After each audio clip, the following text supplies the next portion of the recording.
Imagine a city where the lights never go off, the stakes are always high, and the thrill of speed merges with the allure of luxury.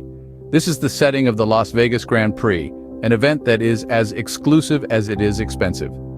Las Vegas, the city that never sleeps, is now the host to one of the most prestigious events in the world of motor racing, the Grand Prix. But this isn't just any Grand Prix, this is the Las Vegas Grand Prix, an event where the shimmer of the city's neon lights is only outshone by the glimmering allure of exclusivity and opulence that it offers. In the heart of this glitz and glam is the partnership between Ritz-Carlton and the Mercedes-AMG Petronas team. A partnership that has elevated the experience of the Grand Prix to a level that's beyond the reach of many. The Ritz-Carlton, known for its luxury and exclusivity, has become the official hotel partner of the Mercedes-AMG Petronas team. The partnership brings with it a promise of exclusive access to F1 Grand Prix events for members of the Marriott Bonvoy loyalty program, but luxury and exclusivity come with a price tag, and it's a heavy one. A ticket to the Las Vegas Grand Prix isn't just a ticket to a race, it's a ticket to an experience that's designed for the high rollers, the ones who can afford the steep costs that come with the territory. It's a spectacle that's as much about the racing as it is about the indulgence and extravagance. And it's not just the cost of the tickets that's high. The entire experience of the Las Vegas Grand Prix is designed around luxury and exclusivity.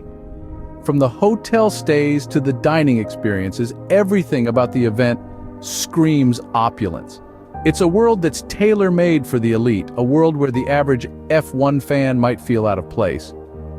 While the glitz and glam of Las Vegas might appeal to the high rollers, what about the average F1 fan? Is the Las Vegas Grand Prix really for them? This is a question that's worth pondering. After all, isn't the thrill of the race what truly defines the spirit of F1? Behind the flash and pizzazz, there lies a different story. A story told by the very heart of the sport, the fans. Underneath the glimmering lights of Las Vegas, the concerns of F1 fans echo through the city's bustling streets. As the neon signs flicker, they cast light on the fans' worries, illuminating the many issues they face. First and foremost, the question of affordability rears its head. Attending a Grand Prix is not a cheap affair. From the cost of tickets to travel and accommodation expenses, the financial burden can be overwhelming for the average fan. The Las Vegas Grand Prix, with its reputation for luxury and high-end entertainment, is likely to be no exception. The concern here is not just about the cost, but about the widening gap between the sport and its fans. Accessibility is another key issue. While the city of Las Vegas is well connected, the same cannot be said for the accessibility to the Grand Prix for all fans. For many, the Grand Prix is not just about the race, it's about the atmosphere, the community, the shared passion for the sport. But when the race moves to a city known for its exclusivity, it risks alienating a portion of its fan base. Finally, there's the fear of commercialization. F1 has always been a sport that balances the fine line between sport and spectacle. Yet with the move to Las Vegas, fans worry that this balance might be tipped. They fear the sport they love could become another show in the City of Lights, losing its essence to the glitz and glamour. These concerns are valid. They reflect the pulse of the fan community, a pulse that beats with love for the sport. The excitement of the Grand Prix should not be overshadowed by high costs and exclusivity. The sport is about the fans, not just the high rollers. As the engines roar and the lights flicker in Las Vegas, let's remember F1 is more than just a spectacle. It's a sport that lives and breathes through its fans. Beyond the fans' concerns, there's a bigger question at hand. Is the Las Vegas Grand Prix sustainable? Sustainability isn't just a buzzword. It's a critical aspect of any event's longevity, particularly one on the scale of a Grand Prix.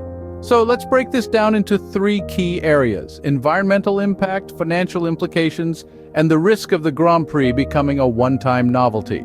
First, let's address the elephant in the room, the environmental impact. Formula One has been making strides towards sustainability, but a race in the heart of Las Vegas, a city known for its lavishness and excess, raises questions. How much energy will be consumed? What will be the carbon footprint? And how will this align with Formula One's commitment to become net zero carbon by 2030? Next, we delve into the financial implications for Las Vegas. Hosting a Grand Prix is an expensive affair. From setting up the circuit to ensuring top-notch safety measures, the costs can skyrocket. Yes, there's the potential for a tourism boost, but will it be enough to offset the expenses? And what of the local businesses and residents? Will they benefit or bear the brunt of disruption? Finally, there's the potential for the Grand Prix to become a novelty event rather than a recurring spectacle. Remember, novelty can wear off. The initial excitement might draw crowds, but will it be enough to establish Las Vegas as a permanent fixture in the F1 calendar, or will it go the way of the Dallas Grand Prix of the 80s, fondly remembered but never repeated? These are not easy questions, and they require careful consideration. If the Las Vegas Grand Prix cannot sustain itself, then it might end up being just another flash in the pan, a spectacle that comes and goes without leaving a lasting impact. The fans have spoken, and their voices matter, but it's not just about voicing concerns, it's about taking action. It's about harnessing that passion you feel when the lights go out and the engines roar, and using it to make a difference. Let's remind the powers that be that Formula One is a sport for everyone, not just an elite few. So what can you do? Well, it starts with making some noise. Raise your concerns on social media, start conversations with fellow fans, and don't be afraid to tag F1 authorities in your posts. Remember, the louder we are, the harder we are to ignore. Petitions are another effective way to make your voice heard. They're easy to sign, easy to share, and when the signatures pile up, they send a powerful message. It's about numbers, and every single signature counts. And don't underestimate the power of reaching out directly to F1 authorities. Emails, letters, calls, they all matter. It's about showing them that we, the fans, are invested in the future of the sport we love. The Las Vegas Grand Prix should be an event for all fans, not just the privileged few. It's time to take a stand, voice your concerns, and shape the future of F1.